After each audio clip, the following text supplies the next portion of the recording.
आज current electricity chapters में NCERT का क्वेश्चन नंबर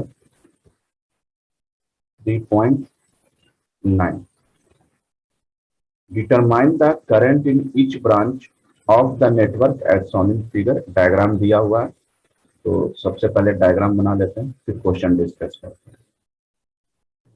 एक डायग्राम दिया हुआ है ए बी सी और सभी पे रेजिस्टेंस दे रखा है। ए बी के बीच में 10 ओम, 5 ओम, 5 ओम, 10 ओम, 5 ओम, 10 ओम और वोल्टेज आपका 10 वोल्ट दे रखा है। तो कह रहा है determine the current in each branch of the network. प्रत्येक नेटवर्क में आपको करंट फाइंड आउट करना है। करते हैं। यहां से करंट, इसका नाम और आगे बढ़ा देते हैं, this is D E F. यहां से करंट I1 भेजते हैं, P से I1 गया और A से दो पार्ट में डिवाइड हुए, एक AB तरफ चला गया और एक AD की तरफ चला गया। तो AB की तरफ करंट मान लेते हैं I2 और AD की तरफ करंट मान लेते हैं I3। अब AB पे I2 करंट आ रहा है और B से भी ये दो पार्ट में डिवाइड हो रहा है और इधर से भी आ रहा है, AD में I3 करंट आ रहा है। तो पहले ऊपर देख लेते हैं, AB में I2 आ रहा है, दो पार्ट में डिवाइड हो रहा है। तो नीचे मैंने I5 से क्या 5 रेजिस्टेंस ले लेता हूँ I4 करंट, और जो बच गया वो इधर चला जाएगा। मतलब BC में क्या आ जाएगा आपका I2 माइनस I4, क्योंकि इधर से I2 आ रहा था तो I4 यहाँ गया, तो I2 में से जो बच गया वो इधर आपका BC में चला जाएगा। अब AD में देखो, इधर से AD में I3 आ रहा है और BD में I4 आ रहा है, दोनों जाके D पॉइंट पे मिल रहा है और D फिर किधर जा रहा है, DC की तरफ जा रहा है। तो आपका DC में हो गया I3 प्लस I4। अब BC में I3 प्लस I4 आ रहा है और ऊपर BC में भी I2 प्लस I4, दोनों ऐड हो जाएगा। तो ये हो जाएगा आपका I4 से I4 गया, I2 प्लस I3। तो पहला तो इक्वेशन बन गया कि I1 दो पार्ट में हो रहा है, I2 प्लस I3, मतलब इसको अपन I1 के बराबर लिख सकते हैं। ये मैंने सारे सर्किट्स में करंट का डिस्ट्रीब्यूशंस कर दिया। अब देखते हैं, तो पहले देखते हैं for close circuit. For close circuit देखते हैं ए बी डी ए देखते हैं। पहला ये देखते हैं A B D A.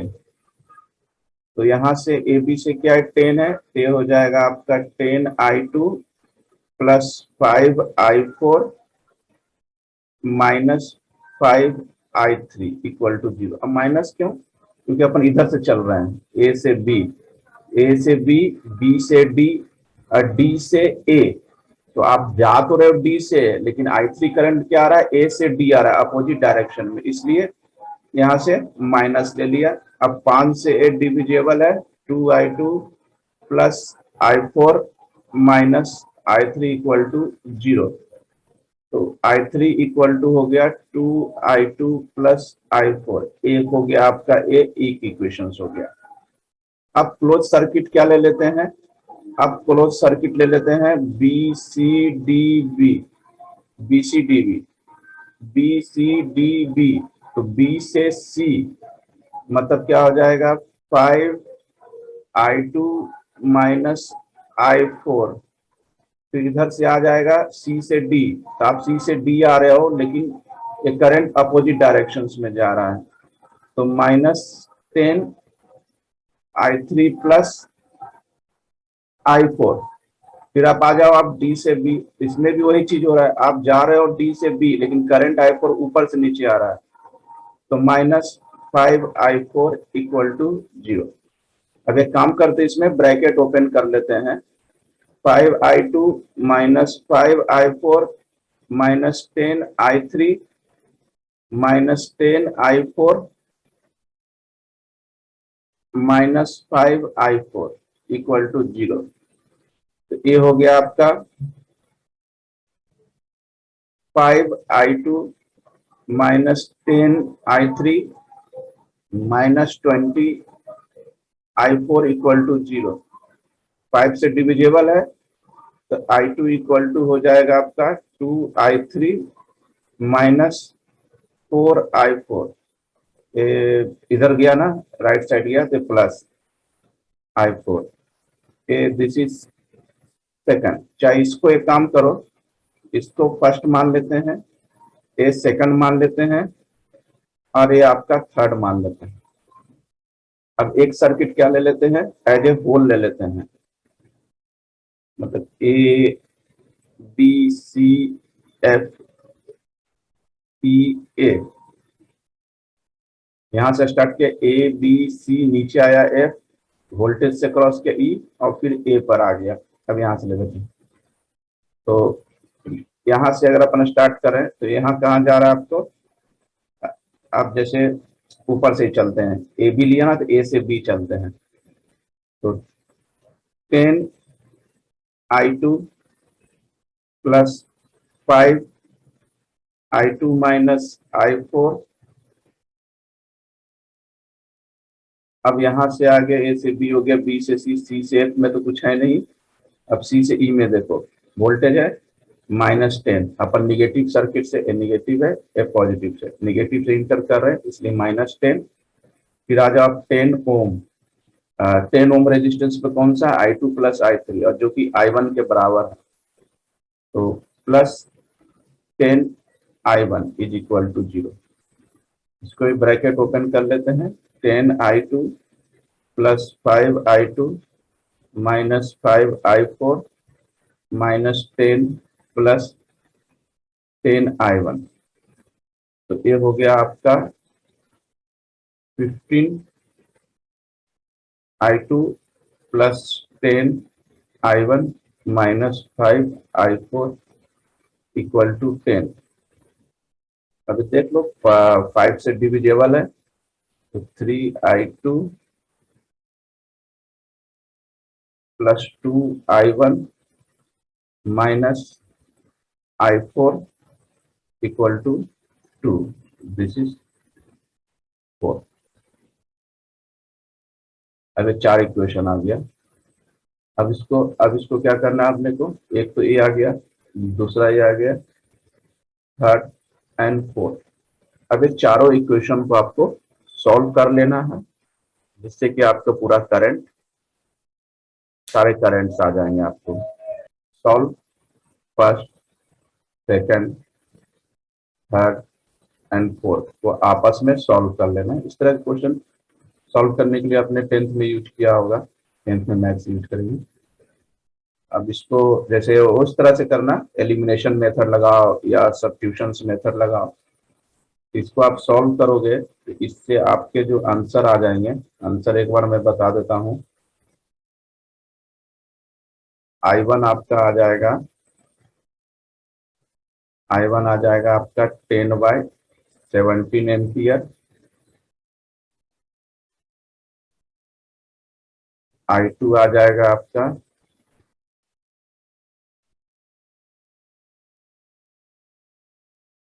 i2 आपका आ जाएगा 6/17 एम्पियर। i3 4/17 एम्पियर और i4 आ जाएगा -2। एक सेकंड, अब इससे सारे करंट आ गए और बेसिकली आपको इसमें पूछ क्या रहा था, सारे सर्किट। तो अगर मैंने ए बी से निकालना है, ए बी सर्किट में निकालना है, ए बी सर्किट में करंट मालूम है आपको i2 है, तो जो i2 का आंसर हो गया वो आपका डायरेक्ट हो गया। अब बीसी सर्किट से करंट चाहिए इसको, तो बीसी में क्या है, i2 माइनस i4, तो जो आपको i2 है और i4 है दोनों को सब्ट्रैक्ट कर देना तो बीसी में आ जाएगा। अब आपको चाहिए एडी में चाहिए, तो एडी के लिए क्या करंट हो जाएगा आपका I3, तो I3 डायरेक्ट हो जाएगा।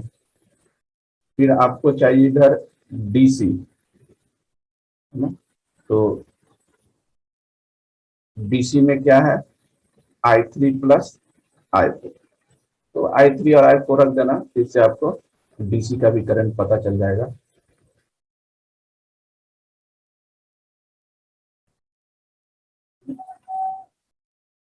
ये हो गया आपके क्वेश्चन कंप्लीट। नेक्स्ट क्वेश्चन देखते हैं 3.10, कह रहा है in a metre bridge figure 3.27 figure the balance figure 3.27,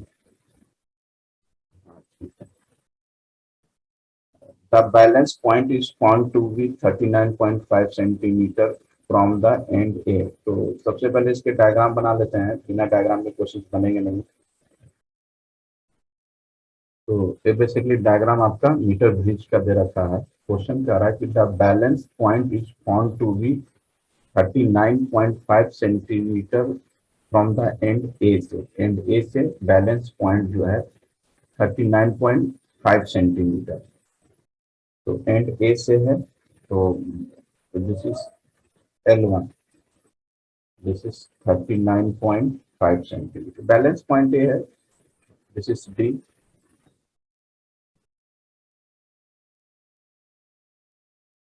When the resistor Y is, Y की रेजिस्टेंस दे रखा है आपका 12.5 ohm, determine the resistance of X. Y are the connections between resistors in a wheatstone or meter bridge made of a thick copper strip से connections क्यों करते हैं metre stone के रेजिस्टर्स के बीच में या मीटर ब्रिज में। थर्ड पार्ट है determine the balance point of the bridge if X and Y are interchange, है ना, अगर एक्स और वाई आपस में इंटरचेंज हो रहा है then find balance point, balance point find out करना।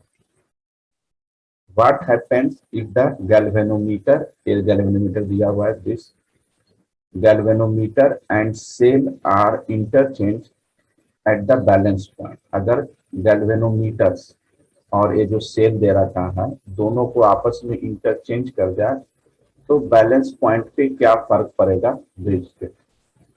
और would the galvanometer show the current, क्या गैल्वेनोमीटर करंट शो करेगा। तो वन बाय वन डिस्कस करते हैं। तो सबसे पहले कंडीशंस फॉर बैलेंस का कंडीशंस क्या होता है, conditions for balance which is x upon y equal to 100 minus L1 upon L1, क्योंकि ये डिस्टेंस डायग्राम में आपका दे रखा है। तो x निकाल लेते हैं 100 और L1 क्या दे रखा है आपका 39.5, 39.5 इंटू वाई, वाई है आपका 12.5, इसको सॉल्व कर लेंगे तो x आ गया आपका 8.2 में। एक तो क्वेश्चन ये आपका x का बन गया।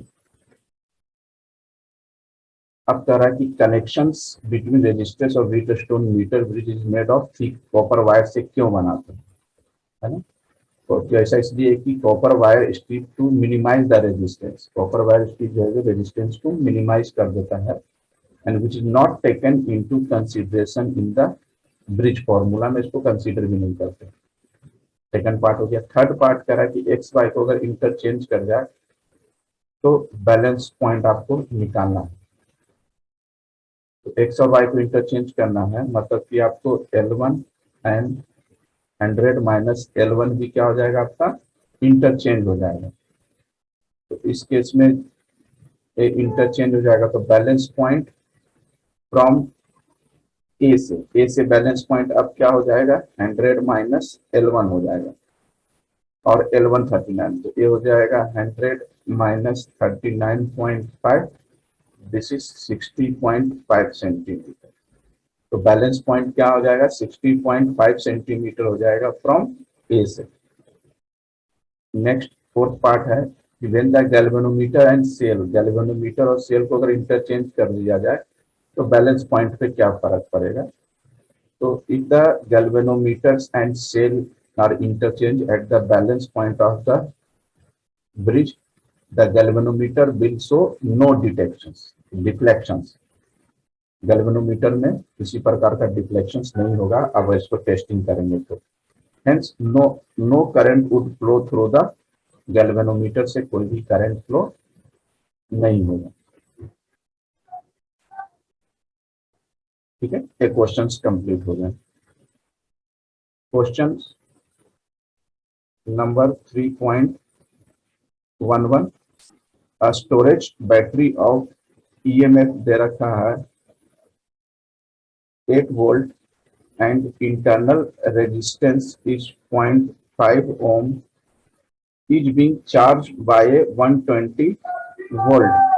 120 वोल्ट से इसको चार्ज किया गया DC supply using a series resistance 15.5 ohm, series resistance 15.5 ohm. What is the terminal voltage of the battery during the charging. अपने को टर्मिनल वोल्टेज निकालना है, तो मान लेते हैं F dash. What is the purpose of having a series resistance in the charging circuit. अब series resistance में चार्जिंग सर्किट सीरीज रेजिस्टर्स का क्या पर्पस है, तो आपको बताना है इसमें। तो effective V dash equal to V minus E, this is 120 minus 8 है, 80 नहीं 8 है 8। तो ये हो गया आपका 12 वोल्ट। अब current flowing through the circuits से करंट निकाल लेते हैं। तो रिलेशंस क्या हो जाएगा, करंट का सर्किट से जो फ्लो हो रहा है effective voltage upon R plus R, जो कि मैंने कल भी आपको फॉर्मूले बताए थे। तो वी डैश हो गया 112, कैपिटल आर है 15.5 और आपको स्मॉल आर है आपका, स्मॉल आर कितना दे रखा है 0.5। ये हो गया 1112 अपॉन 60, इसको डिवाइड कर देंगे तो ये हो जाएगा 7 ampere. Voltage across resistors R, voltage across resistors R क्या हो जाएगा आपका आई आर। तो आई तो आपने निकाल चुके हैं 7 और आर क्या है 15.5, कर दे मल्टीप्लाई, ये हो जाएगा 108.5 वोल्ट। अब अपने क्या निकालना है, डीसी सप्लाई वोल्टेज। तो डीसी सप्लाई वोल्टेज क्या होगा, terminal voltage of battery plus voltage across R, this is terminal voltage of battery plus voltage drop across R. तो डीसी सप्लाई आपका, डीसी सप्लाई वो अपने डीसी सप्लाई वोल्टेज क्या है आपका 120, टर्मिनल वोल्टेज आपको फाइंड आउट करना है और वोल्टेज ड्रॉप हो गया 108.5। तो टर्मिनल वोल्टेज अपन निकाल लेते हैं 120 माइनस 108.5, ये आ गया आपका 11.5 वोल्ट, ये आपका टर्मिनल वोल्टेज आएगा। ठीक है, अब इसमें क्वेश्चन पूछ रहा था कि यह series resistance in charging circuit क्यों लगाते हैं। तो series resistance in charging circuit limit the current drawn from the external source, the current will extremely high in the absence। अगर नहीं लगाएं तो करंट बहुत ज्यादा हाई हो जाएगा, दिस इज वेरी डेंजरस, इसलिए उसको सीरीज में अरेंज करते हैं।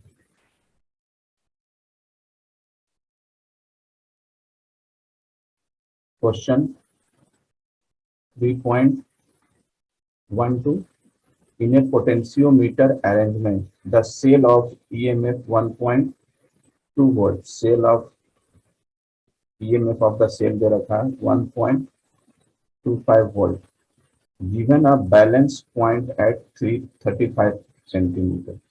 मैंने बैलेंस पॉइंट जो अपन ने ऊपर डायग्राम देखा था ना, उसी तरह का बैलेंस पॉइंट है 35 centimetre length of the wire. If the cell is replaced by another cell, अब सेल को अनदर सेल से रिप्लेस कर दिया गया and the balance point shifted to 63 centimetre, balance point shift हो गया, मतलब L2 हो गया 63 centimetre. What is the EMF of second cell? ये E2 निकालना है। तो काम करते हैं, ऊपर E1 मान लेते हैं, तो लगा दें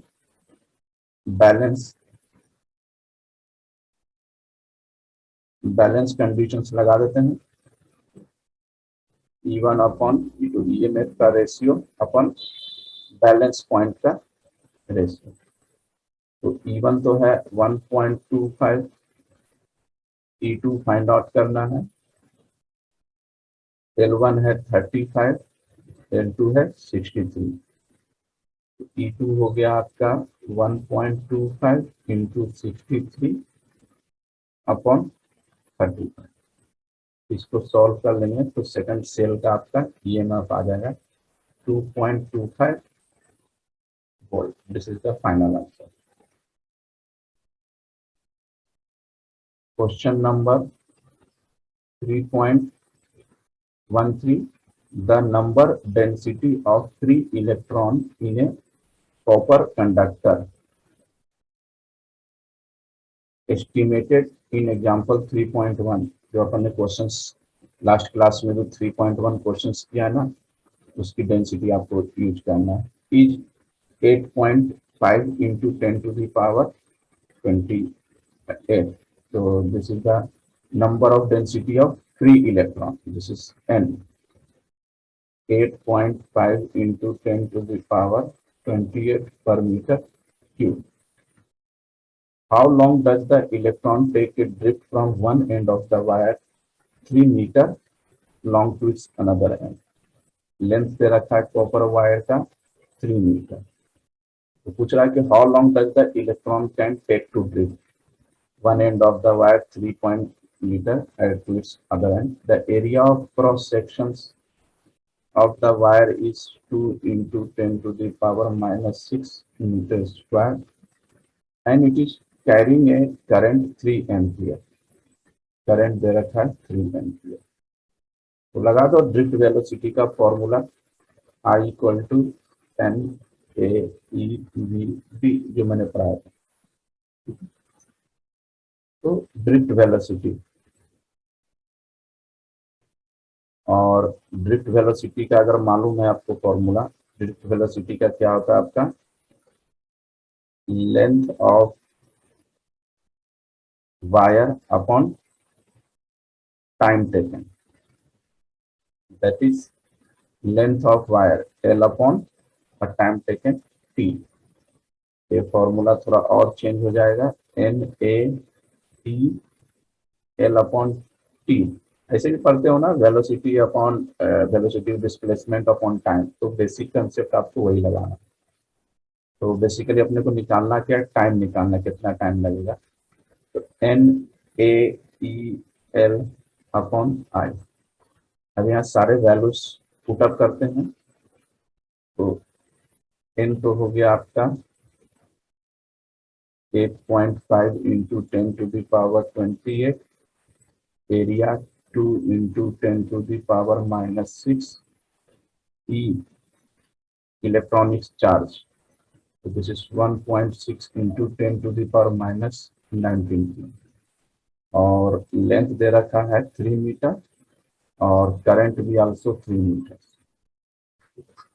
तो 3 से 3 तो गया, अब इसको आपस में मल्टीप्लाई कर लें तो आपका जो टाइम आ जाएगा वो आ जाएगा 2.7 into 10 to the power 4 seconds.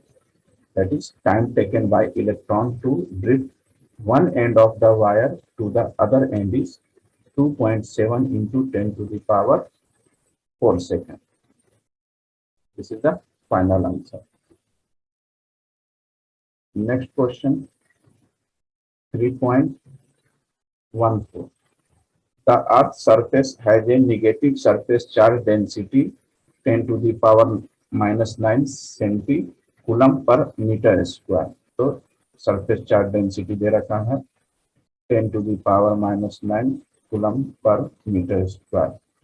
the potential difference 400 kV, potential difference आपको पोटेंशियल डिफरेंस दे रखा है 400 kV, किलो वोल्ट है, इसको भी आप चेंज कर लें 10 to the power 3 volt। Between the top of the atmosphere and the surface result due to the low conductivity of lower atmosphere in a current of only 1800 ampere। Current is 1800 ampere over the entire globe if there were no mechanism of sustaining atmosphere electric field, how much time would be required, मतलब time निकालना है to neutralize the earth surface को neutralise करने के लिए।